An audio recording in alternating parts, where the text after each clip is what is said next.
I'll do my hands. I don't know what to do with my hands.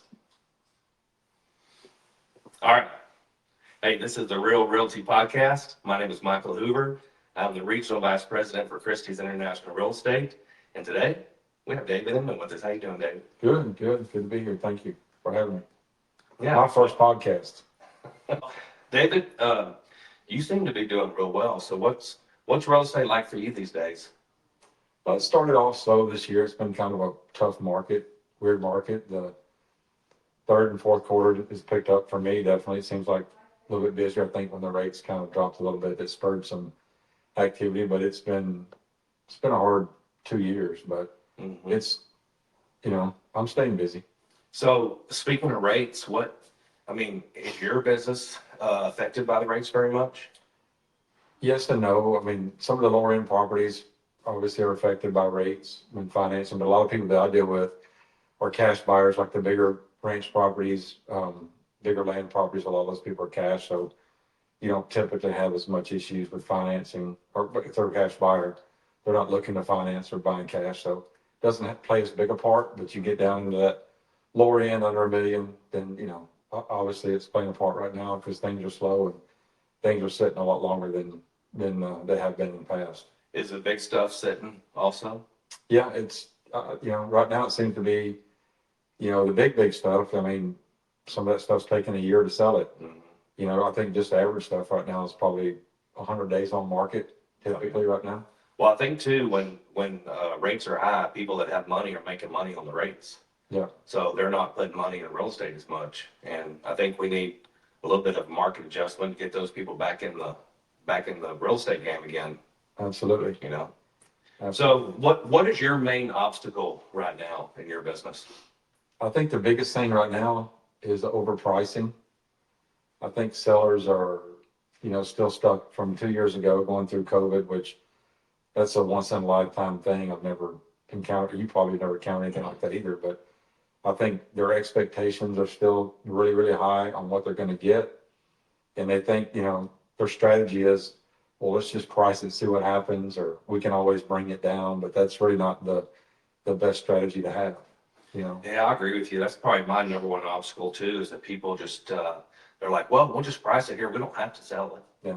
And But then we'll see what happens. On the backside of that, I mean, I read something yesterday talking about, when you're not pricing your property right, days on market, that first, when you price it that first 30 days, you're not getting good traffic. People think you're overpriced. Then once you get past that 30 days, that's 30 to 60 day window, people are like, well, what's wrong with this place? It hasn't sold yet, so maybe something's wrong with it. And then you get past the 90 day and you start making price drops on it. And, somebody, well, what are they hiding? So it really puts the seller at a disadvantage by days on market, price reduction, because all that information is public, so people can see it. Yeah. So it really gives the buyer more advantage, I think, than it does, over the seller by having it overpriced to begin with. If you price it right to begin with, you could possibly get more offers, you could get more showings, and then you possibly could create a situation where you might get asking or over asking. You never recapture that initial momentum of your brand new listing, your brand new video, and your brand new social media posts. That's right. And if you're overpriced and your seller says, well, we'll just deal with an offer when it comes in, you're just going to be chasing the market down, and then you're never going to regain that momentum again, right? Yeah, I mean, the first impression is everything. Mm-hmm. So what do you tell your people that want to overprice? Because everybody still today wants to overprice. So what do you tell them? At the end of the day, it's their decision. All you can do is give them the data. Right. And you can show them, like, hey, that guy that did overprice, now you can use him as an example. Mm-hmm. Well, their place is still sitting there and they haven't sold it. Now, I get people have their bottom line or whatever they got to have, but at the end of the day, you can just give them that information, give them all the data, and then let them, they got to make the decision, but, at the end of the day, it is their decision. Are you having any luck getting people off their pipe dream? Some, I mean, it's just half and half. I mean, I think people still have the majority of people still have that mentality. Let's just ask it. Mm-hmm. We can't get it if we don't ask it, but then, like I said, then you fall into that second part of that whole deal. Well, I know you're having a really good month. Has the recent interest rate changes affected your business, or is that really not that big a deal for you? It really, I'm on the things that I've been selling, not really, Okay. not really. So what do you attribute to your success? Because I know you're probably one of the top producers around here, definitely in our company. And what do you attribute to your success? Consistency. You know, we had a meeting, I think it was 55 days last year of 2024. We had a meeting at our old office. And in that meeting, it was said, like, there's 55 days left in this year. What are you going to do to drive your business next year, to create business for you next year? Because we all know what happens. You get stuff going, you get sales, you kind of get lackadaisical, and then you're not doing the things you need to do every day. You're not grinding every day like you should be grinding. And, you know, I just decided at that point, like, I'm going to treat this like a job. Like, I'm going to get up, dress up, I want to show up. You know, if you have a job at Walmart, you got to be there at a certain time and you go home at a certain time. So I feel like being consistent in what I do, and I don't think it's as important to do certain things, but you can pick 2 or 3 things. Like, I'm going to do this for lead generation. And if you're just consistent at it every day, every week, every month, every year, then that's going to pay off. What do you do for lead generation?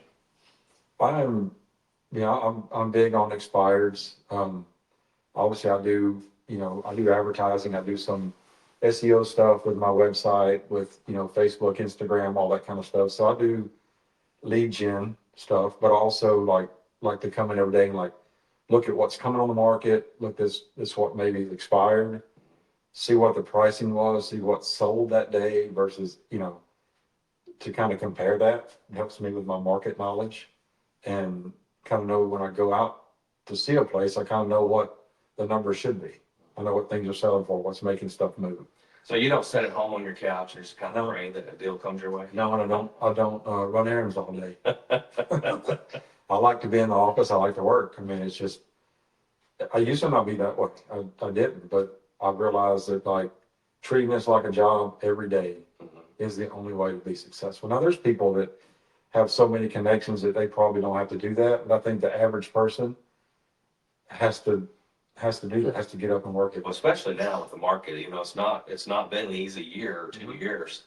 And there are some people struggling, and you know, I mention it all the time. I get frustrated with the younger people because they don't have the work ethic. And I know if they just came in and wake up, dress up, show up, like we always say, you know, you're going to learn from people like you that are in the office working. And, Well, I mean, I remember back when I was a new agent, it's easy to get frustrated. You know, I tell them a good example I like to use, like, you know, if you're doing an open house at a property or whatever, you may sit there for 4 weeks or 4 weekends and never get a client. But you're only there 2 or 3 hours at a time. So figure your hourly pay. I mean, one person walks in the door in that 4th week, now you've got a client. Maybe they have friends. So you start to you begin to build your business like that.